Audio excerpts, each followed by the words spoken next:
द्वारा hunger strike किया जा रहा था। इनफैक्ट और कहीं ना कहीं इसको लेकर समय समय पर प्रोटेस्ट होते रहते थे लद्दाख के अंदर। तो अभी क्या है, लेटेस्ट अगर आप स्ट्राइक देखोगे तो 10 सितंबर से ग्रुप ऑफ पीपल जिसको लेड किया जा रहा था भाई क्लाइमेट एक्टिविस्ट सोनम वांगचुक, आप सब जानते ही होंगे, उनके द्वारा हंगर स्ट्राइक किया जा रहा था। इनफैक्ट आप देख सकते हो यहाँ पर जो सोनम वांगचुक है उन्होंने एक वीडियो मैसेज शेयर किया था ट्विटर पर और कहा कि ये जो आउटबर्स्ट है ना यंग जनरेशन का, ये कहीं ना कहीं उनको सड़कों पर ले आया है, स्ट्रीट पर ले आया है। और वो लंबे समय से पिछले 5 वर्षों से जो है अनएम्प्लॉयड है, लगातार उनको जॉब से बाहर रखा जा रहा है कोई ना कोई दूसरा बहाना देकर, और लद्दाख की जो डिमांड है वो अभी तक पूरी नहीं हो पाई है। और इसी की वजह से पूरा का पूरा जो लद्दाख है वो उनके साथ खड़ा हुआ है, हमारे कॉज के लिए खड़ा हुआ है। This was a gen Z revolution. तो कहीं ना कहीं आपको याद दिला रहा होगा नेपाल से जो है, क्योंकि रिसेंटली नेपाल में जेन जी रेवोल्यूशन को लेकर काफी चर्चा हुई थी। तो बेसिकली क्या है ना कि ये पूरा हंगर स्ट्राइक चल रहा था, लेकिन जो वायलेंट ये टर्न हो गया ना, जो हिंसक प्रदर्शन देखने को मिला, इसको लेकर सोनम वांगचुक ने एक मैसेज दिया और कहा कि आई अपील जो यंगर जनरेशन है कि वो वायलेंस पे ना उतरे, क्योंकि पिछले 5 सालों की हमारी मेहनत है कि हम यहाँ पर पीसफुल तरीके से सरकार से अपनी मांग कर रहे हैं।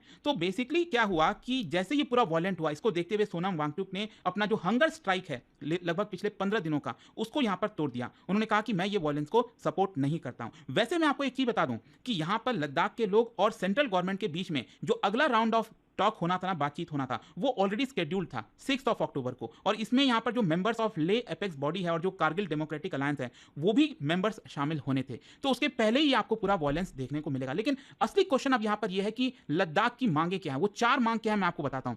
सबसे पहला तो मांग यह है कि अब उनको यूनियन टेरिटरी का स्टेटस नहीं चाहिए, अब यहां पर उनको फुल स्टेटहुड मिलना चाहिए। देश के बाकी के जो राज्य हैं सेम वही दर्जा लद्दाख को भी मिलना चाहिए, ताकि वो अपनी जो डिमांड है, जो सेल्फ गवर्नेंस है और जो प्रोटेक्शन है वो अपना कर सकें। इसके अलावा जो दूसरी सबसे बड़ी मांग है जो कि काफी कंटेंशियस है, वो है आपका लद्दाख को 6 शेड्यूल में इंक्लूड किया जाए। जैसे नॉर्थ ईस्ट के कुछ राज्यों को इंक्लूड किया गया 6 शेड्यूल में, ये मैं आपको आगे बताऊंगा ये है क्या बेसिकली। तो उसी की तरह उनको भी इसमें इंक्लूड किया जाए, लद्दाख को भी, ताकि जो ट्राइबल स्टेटस है वो उसको सेफगार्ड कर सकें। और बाकी की जो 2 डिमांड है, एक तो है आपका पब्लिक सर्विस कमीशन बनाया जाए, ताकि जॉबलेसनेस की जो प्रॉब्लम है उसको रिजॉल्व की जा सके। जैसे हर राज्य में आप देखते हो ना, Uttar Pradesh public service commission, Madhya Pradesh public service commission, Maharashtra का अलग है, कर्नाटक का अलग है। तो उसी प्रकार से लद्दाख का भी अपना ये होना चाहिए पीएससी, तो जिससे यहां पर जॉबलेसनेस की समस्या हल हो सकेगी। और दूसरा नेक्स्ट चौथा जो डिमांड है वो है आपका, अभी लद्दाख में अगर आप देखोगे तो एक ही पार्लियामेंट्री सीट है, मतलब लोकसभा में एक ही मेंबर चुनकर जाते हैं। तो यहां पर उनका कहना है कि कम से कम 2 सीट होना चाहिए लद्दाख का।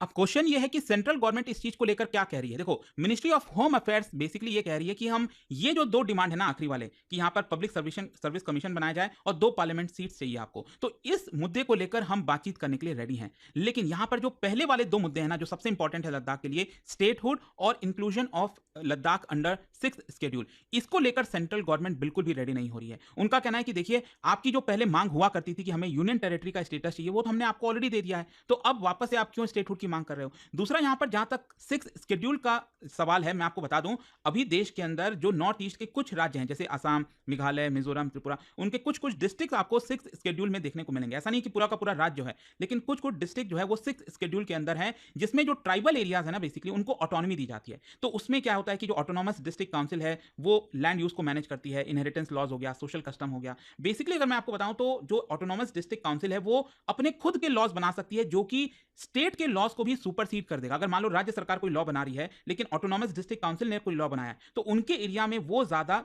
लागू होगा रादर देन जो स्टेट के द्वारा लगाया गया है। तो आप समझ सकते हैं ये कितना पावरफुल होता है। तो इसीलिए यहां पर लद्दाख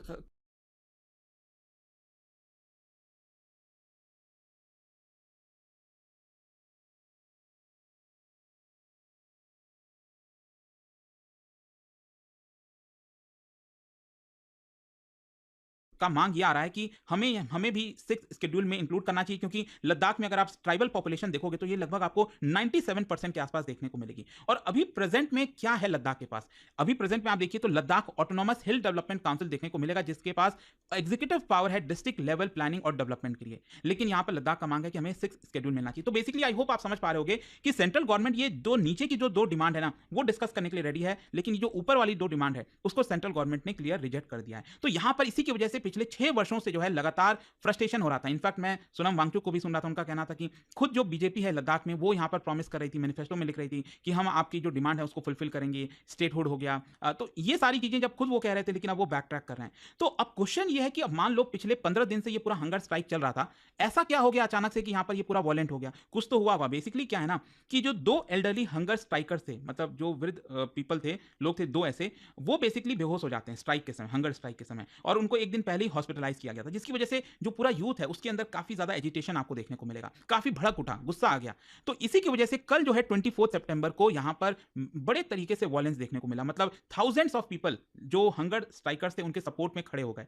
साथ ही साथ कुछ जो यूथ है उन्होंने बैरिकेड तोड़कर गवर्नमेंट की बिल्डिंग में घुसना स्टार्ट कर दिया, उधर की तरफ जाना स्टार्ट कर दिया। फिर यहां पर सुनने को आया कि जो बीजेपी का ऑफिस है ले के अंदर उसको जला दिया जाता है। मतलब कहीं ना कहीं आपको जो रूलिंग पार्टी है उसको उसकी तरफ सिंबॉलिक रिजेक्शन की तरह आपको देखने को मिलेगा। जैसे ये आप देख सकते हो, ये बीजेपी का जो ऑफिस है इसको जला दिया जाता है। नीचे जो आप देख रहे हैं ये पुलिस का जो वैन है उसको बर्न कर दिया जाता है। मतलब लद्दाख में ऐसा सीन यूजुअली आपको देखने को नहीं मिलता है। काफी पीसफुल तरीके से, मैं भी 2 बार गया हूं तो काफी सब कुछ ठीक होता है, लेकिन मैं भी काफी शॉकिंग था देखकर कि इस तरह की चीजें हो रही हैं। अच्छा, पुलिस के द्वारा एक्शन लिया गया, टीयर गैस, लाठी चार्ज, इस तरह की चीजें हुई और इसकी वजह से यहां पर बताया जा रहा है कि करीब 4 लोगों की मृत्यु हो गई और इसकी वजह से और ज्यादा लोग गुस्सा हैं, खफा हैं। बताया जा रहा है कम से कम 50 से ज्यादा लोग यहां पर घायल हुए हैं और इमरजेंसी मेजर्स को देखते हुए जो ले एडमिनिस्ट्रेशन है उन्होंने यहां पर रिस्ट्रिक्ट कर दिया है। गैदरिंग जो है एक प्रकार से कर्फ्यू जो हम कहते हैं ले के अंदर वो लगा दिया गया है। खैर, इसको लेकर पॉलिटिकल रिएक्शंस क्या आ रहा है? बीजेपी का स्टैंड यह है, देखिए उन्होंने वायलेंस को कंडेम किया और आरोप लगाया है कांग्रेस के काउंसलर के ऊपर कि उन्होंने भीड़ को उकसाने की कोशिश की और साथ ही साथ ये भी क्लेम किया बीजेपी ने कि जो ऑपोजिशन है वो प्रोटेस्ट को हाईजैक करना चाहता है पॉलिटिकल गेन के लिए।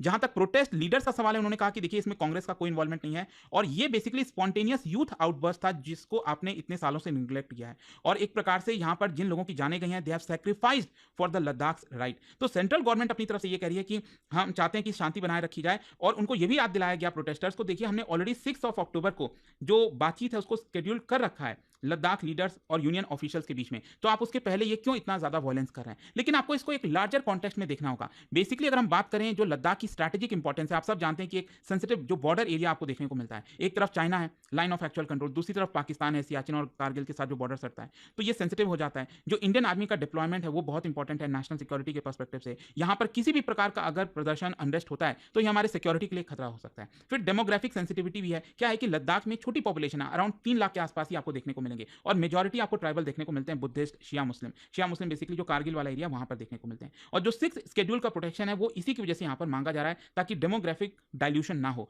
और यहां पर कई सारे जो लद्दाखी यूथ हैं उनको लगता है कि उनके साथ धोखा हुआ है। यहां पर पीसफुल प्रोटेस्ट करके अभी तक कोई रिजल्ट नहीं निकला था एंड दैट इज वाई वो यहां पर वायलेंस पर उतर रहा है और सोशल मीडिया की वजह से भी यहां पर जो पूरा फ्रस्ट्रेशन है वो आपको एम्पलीफाइड देखने को मिलेगा। जेन जी रिवॉल्ट करके जो है पूरा आपको ट्रेंडिंग में देखने को मिल रहा था। खैर, अल्टीमेटली लास्ट में क्वेश्चन आता है कि इसका ओवरऑल इंपैक्ट क्या होगा। देखो, लद्दाख के पर्सपेक्टिव से हम बात करें तो नो डाउट यहां पर आपको एक ट्रस्ट डेफिसिट लोकल्स और सेंट्रल गवर्नमेंट के बीच में और ज्यादा खाई बन गई है। यहां पर जो प्रोटेस्ट है इसकी वजह से ये हो सकता है शायद कारगिल तक पहुंच जाए और उनके क्योंकि अपने आप में उनके खुद के ग्रीवियंसेस हैं, तो क्या ये बड़ा होने वाला है? अगर डिमांड्स को इग्नोर कर दिया जाता है तो हो सकता है रेडिकलाइजेशन के चांसेस बढ़ जाएं, काफी कुछ हो सकता है इंप्लीकेशंस इसका। बीजेपी और जहां तक पॉलिटिक्स का सवाल है, देखो यहां पर जो बीजेपी का ऑफिस बर्न किया गया है ये एक डायरेक्ट पॉलिटिकल मैसेज आप कह सकते हो रूलिंग पार्टी के खिलाफ। कांग्रेस और जो अपोजिशन पार्टी है वो इसको एक प्रकार से बीजेपी के फील्ड प्रॉमिस की तरफ प्रमोट करेगी और 2025 में अगर लोकल बॉडी इलेक्शन होता है तो हो सकता है यहां पर बैकलैश देखने को मिले। नेशनल सिक्योरिटी का भी मुद्दा है, यहां पर लद्दाख में अगर कोई अनरेस्ट होता है तो ये भारत का जो पोजीशन है चाइना के साथ एलएसी को लेकर वो यहां पर वीक हो सकता है और बीजिंग कहीं ना कहीं इस इंस्टेबिलिटी को